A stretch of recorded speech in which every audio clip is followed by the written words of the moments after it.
Motor బైకుల దొంగలను పాలకొండ పోలీసులు arrest చేశారు. గురువారం ఉదయం పాలకొండ మండలం ఎన్కే రాజాపురం జంక్షన్ వద్ద పోలీసులు వాహన తనిఖీలు చేస్తుండగా నరసన్నపేటకు చెందిన వ్యక్తిని పట్టుకున్నామని డీఎస్పీ రాంబాబు తెలిపారు.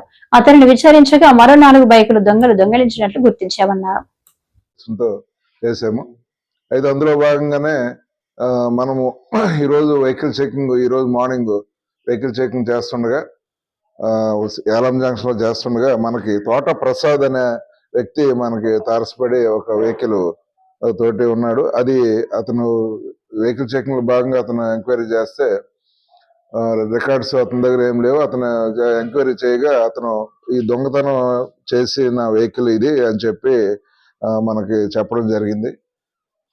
దాని మీద ఆయన ఆ వెహికల్ బేస్ చేసుకుని ఇంకేమేమి చేసామని చెప్పి మన అతను ఇంటరాగేట్ చేసి మీడియా సమక్షంలో తీసుకుని చేస్తే ఆయన ఒక 4 అంటే ఆ వెహికల్ తో పాటు మొత్తం 4 వెహికల్స్ మనకి దొంగతనం చేసినట్టు ఇక్కడ పాలకొండలో చేసి అవి వెలగవాడ దగ్గరలో ఒక వేరే చోట ఒక హైడింగ్ ప్లేస్ లో పెట్టి ఇవన్నీ కూడా ఒకసారి డిస్పోజ్ చేద్దామని చెప్పి వస్తున్నాను ఈరోజు అని చెప్పని మనకు మీకు దొరికిపోయారని చెప్పాడు. యాక్చువల్లీ ఈ తోట ప్రసాద్ అనే అతను ఒరిజినల్ గా నర్సన్పేట అవుతుంది. వాళ్ళ ఫాదర్ వాళ్ళకి ఉండరు, వాళ్ళ సిస్టర్ కి ఇక పాలకొండ ఇచ్చారు. అక్కడ పెద్ద సరైన ఇది లేకుండా ఉండడం వల్ల ఇక్కడికి రెగ్యులర్ గా ఇక్కడికి రావడము, ఇక్కడ ఉండే ఈ night time vehicles motor cycle night time vehicles తీసుకొని అక్కడికి మళ్ళీ నర్సన్పేట వెళ్ళిపోయి మనకు దొరకకుండా పోలీసులు తప్పించుకొని తిరుగుతున్నాడు. ఈ రోజు ఆయన ఈ వెహికల్స్ అన్ని కూడా ఎక్కడికైనా తీసుకెళ్లి డిస్పోజ్ చేద్దాం అని చెప్పి ఉద్దేశంతో తిరిగి వస్తుండగా మనకు దొరకడం జరిగింది. కాబట్టి దీనిలో అతన్ని మనం అరెస్ట్ చేసి అతని దగ్గర ఉన్నటువంటి మిగిలిన 3 వెహికల్స్ మనం సీజ్ చేయడం జరిగింది. అయితే దాంట్లో మన ఈ 3 వెహికల్స్ ఒకటి జలుమూరుకు సంబంధించిన వెహికల్ కూడా ఉంది. ఇది నర్సన్పేట వాస్తవుడు కాబట్టి అక్కడ కూడా దగ్గరలో ఒక వెహికల్ జలుమూరు లిమిట్స్ లో కూడా ఒక వెహికల్ దొంగతనం చేశాడు. ఈ 4 వెహికల్స్ ని మనం అతని వద్ద నుంచి మనం సీజ్ చేయడం జరిగింది. అలాగే దీంట్లో ఏంటంటే ఒకటి మన పాలకొండకి సంబంధించే ఒక వెహికల్ కి ఎటువంటి కంప్లైంట్ లేదు, కాకపోతే అతను దొంగతనం చేసినట్టు మనకి చెప్తున్నాడు. అదే మీరు నెంబర్ ప్లేట్ లేని వెహికల్ అదే.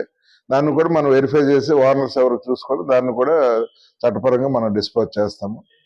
అది జరిగింది. అయితే ప్రజలకు కూడా ఈ సందర్భంగా రిక్వెస్ట్ ఏంటంటే మనం ఈ దొంగతనాలు జరుగుతున్నాయని చెప్పిన తర్వాత నుంచి మనం అబ్జర్వేషన్ చేసి నైట్ లర్కింగ్ పెట్టి ఇవన్నీ చేసిన సందర్భంలో మనం గమనించింది ఏంటంటే ఎక్కువ శాతం ఒక 80-90% వెహికల్స్ కి బయట పార్క్ చేసిన వెహికల్కి ఎవరు కూడా హ్యాండిల్ లాక్స్ వేస్తలేదు.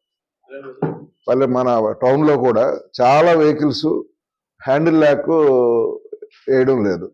ప్లస్ ఏ తాళం పెట్టినా వచ్చేటట్టు చూస్తున్నారు. కాబట్టి అది సెక్యూరిటీ మెజర్స్ పెట్టుకోవాలని చెప్పి నేను ప్రజలకు విజ్ఞప్తి చేస్తున్నాను. అంటే సెక్యూరిటీ మెజర్స్ మీన్స్ తాళము లాక్ సరిగా పడిందో లేదో చూసుకోవడము, తాళం అంటే మర్చిపోయి ఎవరు ఇంటి ముందే కదా మనం ఎవరు తీసుకెళ్తారు అన్న ఉద్దేశము తోటి చాలా మంది పట్టుకెళ్తున్నారు. అందువల్ల ఇవన్నీ కూడా తాళం లేకుండా ఉన్న వెహికల్స్ ఇవన్నీ కూడా అందువల్ల ఈజీగా అతనికి అయింది. మనం కూడా సిసి కెమెరాలు కూడా ఎక్కువ పెట్టించడం వల్ల కూడా ఈ మూమెంట్స్ అన్ని కూడా మనకు కొంత వచ్చింది. ఇతన్ని సస్పెక్ట్ చేయడానికి కారణం కూడా మనకు కొంత టెక్నాలజీ పరంగానే మనకి సిసి కెమెరాల వల్ల కూడా కొంత క్లూస్ వచ్చినాయి. ఆ డౌట్ మీద సస్పెక్ట్ మీదే మనము ఇతని మీద వాచ్ పెట్టి అతను వస్తున్నాడు అని చెప్పి దాని మీద మనం చేయడం జరిగింది. కాబట్టి ప్రజలకి వ్యాపార సంస్థలు కూడా రిక్వెస్ట్ ఏంటంటే ఆ సీసీ కెమెరాలు అనేది మీ ఏరియాలో పెట్టుకుంటే దానివల్ల కూడా మనకు ఉపయోగం వస్తుంది. అది మీకు ఉపయోగము, మాకు కూడా ఉపయోగపడుతుంది. ఏదైనా ఇష్యూస్ జరిగినప్పుడు కూడా ఇదవుతుంది. అందువలన ఆ ప్రజలకు మీడియా ద్వారా నేను విజ్ఞప్తి చేస్తున్నాను. అలాగే ఏదైనా అవకాశం కుదిరితే GPS కూడా వెహికల్స్ కి పెట్టుకోగలిగితే మీ వెహికల్ ఎక్కడైనా మిస్ అయినా అక్కడ దానికి ట్రాక్ చేయడానికి అవకాశం ఉంటుంది. కాబట్టి ఇది రిక్వెస్ట్ మాత్రమే. కాబట్టి తగిన జాగ్రత్తలు తీసుకోవాలని ఈ సందర్భంగా మనం ప్రజలకి పోలీస్ డిపార్ట్మెంట్ తరఫున విజ్ఞప్తి చేస్తున్నాం. అదేవిధంగా దీంతో పాటు మనకి ఇంకొక కేసు కూడా ఉంది. సాయన హైమావతి గారు అని వాండ్రంగ్ వీధిలో ఉంటారు. వీళ్ళు భర్త చనిపోయారు, సింగిల్ గా ఉంటారు. తను లేడీ అయితే ఆవిడకి దగ్గర ఒక 60-70 సంవత్సరాలు పిల్లలు ఉన్నారు. 2 పిల్లలు అయితే ఒక అబ్బాయి చనిపోయారు. ఇంకొక అబ్బాయి కూడా separate గా ఉంటారు. తిన దగ్గర బంగారం ఉంది, అది సూట్ కేసులో పెట్టి ఆ, అక్కడ ఇంట్లోనే ఉంచారు. అయితే వాళ్ళు మొదటి కొడుకు చనిపోయాడు, వాళ్ళ కోడలు మనవడు వేరే చోట ఉంటారు. ఈ బంగారాన్ని కాజేయాలనే ఉద్దేశంతో అలా మొదటి కొడుకు వాళ్ళొక అంటే ఈవిడికి మనవడు ఇంట్లోకి, ఈవిడికి తెలియకుండా ఇంట్లోకి వెళ్ళి ఆ బంగారం ఉన్న సూట్ కేసును కూడా పట్టుకొని వెళ్ళిపోయారు. దాని మీద మనకు కంప్లైంట్ ఇచ్చారు. 15వ తారీఖున మనకి రాత్రి జరిగినట్టు 15-11 రాత్రి కంప్లైంట్ చేసినట్టు, అంటే గుర్తు తెలియని వ్యక్తులు తీసుకెళ్ళినట్టు ఇచ్చారు. అయితే దాన్ని మనం ఏంటి ఎలా జరిగిందని చెప్పి కేసు రిజిస్టర్ చేసుకొని మనం చూస్తే ఆ ఇంటికి వెళ్ళే దగ్గరలో ఒక సీసీ కెమెరా ఉంది.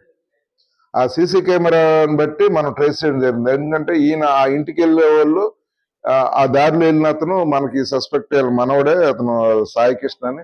అతను వెళ్ళడం వరకు మనకి కనబడింది, అంటే రిటర్న్ రాలేదు కానీ వెళ్ళడం అది వచ్చింది. దాని మీద సస్పెక్ట్ చేసి ఇప్పుడు అతన్ని మనం పట్టుకొని ఇంటరాగేట్ చేస్తే అతను జరిగింది చెప్పాడు, నేనే తీసుకున్నాను అని చెప్పి అది